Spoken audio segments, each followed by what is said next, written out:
As you can see from the way that I'm dressed, I am a priest of the Orthodox Church. But if I had met you when I was not as old as I am now, but when I was 18, I would have said to you that what I really wanted to be in life was an astrophysicist.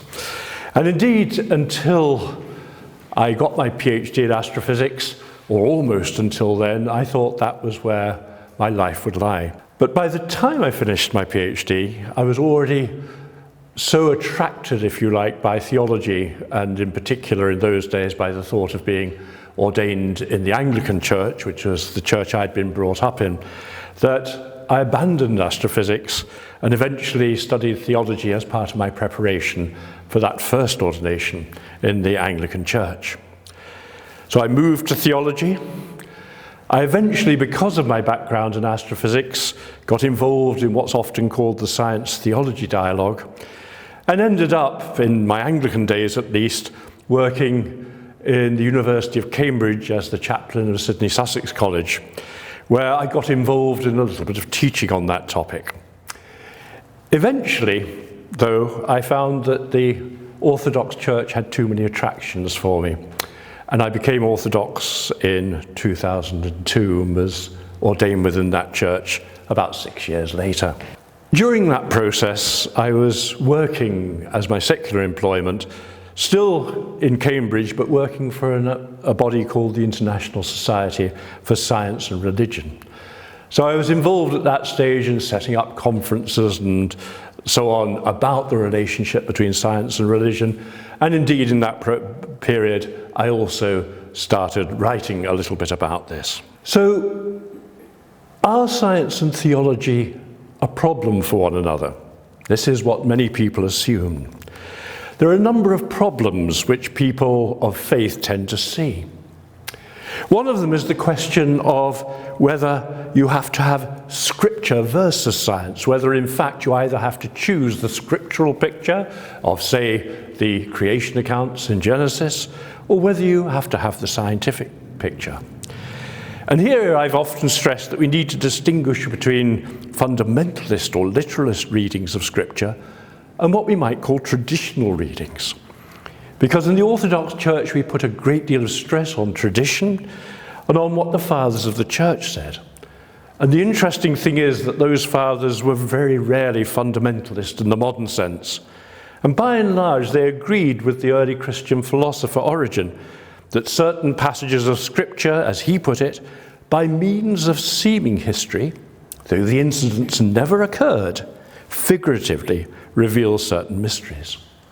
Now that saying of Origen was in fact quoted directly in an anthology of his writings that was compiled by two of the early church fathers, Gregory of Nazianzus and Basil the Great. And they are held in particularly high regard, in fact, by Orthodox.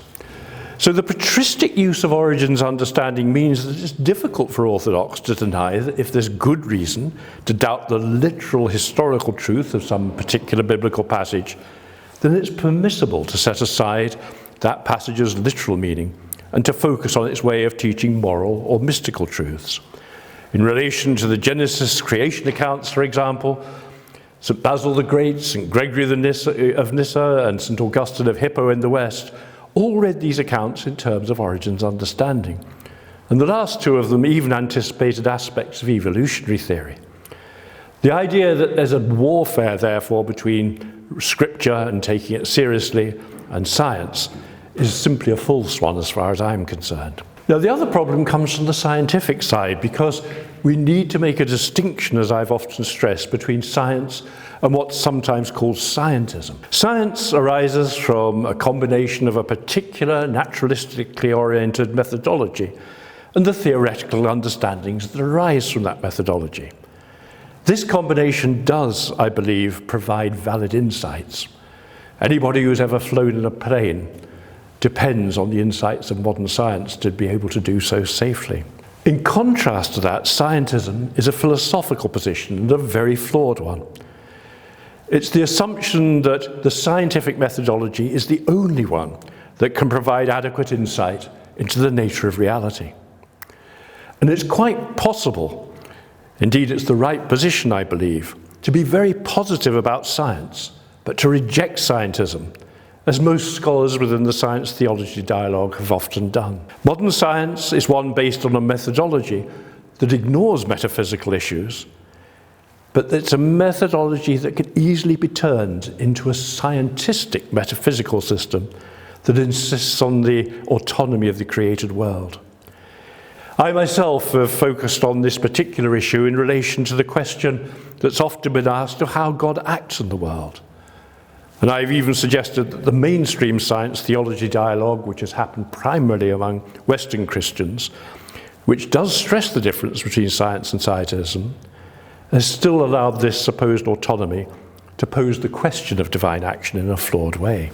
Now, this leads us to the question of whether, in addition to problems which I believe can be solved, there are also opportunities opened up by the questions that arise for us from science. Now, one of the problems that affects Christians of both East and West is, I believe, that it's very easy for us to have an inadequate picture of God. As one Orthodox philosopher has recently emphasized, the classical picture of God, the one that was held by the fathers of the church, in the early 17th century, and at least partly because of issues related to science, has been diluted by many believers in a way that's made God a kind of personal agent working within the world, rather than the one within whom, as the scriptures say, we live and move and have our being. That particular philosopher approaches this issue largely in terms of the way in which that classical view has been eclipsed by a view that was formed by a supposedly scientific one that emerged in the early modern period. And his historical analysis is, I believe, a correct one. However, what I do believe is that rather than simply saying, look back to the fathers, return to the classical view, I believe we can find that there are questions that have arisen from 20th and 21st century science that can lead us to an essentially new emphasis on that classical view, and especially through an expansion of Maximus the Confessor's way of thinking about how the doctrine of the incarnation relates not just to the person of Jesus, but to the nature of all created things. That issue, particularly in relation to the question of how God acts in the world, is discussed in my book, Science and the Christian Faith. And I very much hope that that book will help my fellow Orthodox to see how recent insights into the relationship between science and theology provides us with an opportunity to enrich our understanding of the patristic witness on which the faith of our Orthodox Church is based. Science and religion, or at least religion in its orthodox aspect, are not, I believe, in any way in conflict.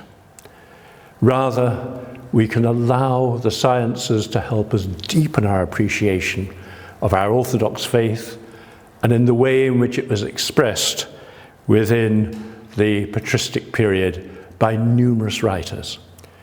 We have to be careful not to impose on the way that those writers acted and wrote, not to impose on them certain assumptions which have only appeared actually in the last few hundred years.